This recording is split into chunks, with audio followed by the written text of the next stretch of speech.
السلام علیکم پیارے دوستو، امید ہے کہ آپ سب خیریت سے ہوں گے۔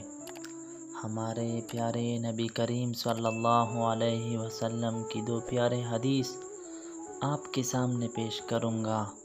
آپ سب اس حدیث کو یاد کر لیں۔ بسم اللہ الرحمن الرحیم۔ حضرت عبداللہ ابن مسعود رضی اللہ عنہ روایت کرتے ہیں کہ رسول اللہ صلی اللہ علیہ وسلم نے ارشاد فرمایا کہ میں تمہیں نہ بتاؤں کہ وہ شخص کون ہے جو آگ پر حرام ہوگا اور جس پر آگ حرام ہوگی۔ سنو میں بتاتا ہوں، دوزخ کی آگ حرام ہے ہر ایسے شخص پر جو لوگوں سے قریب ہونے والا ہو، نہایت نرم مزاج اور نرم طبیعت ہو۔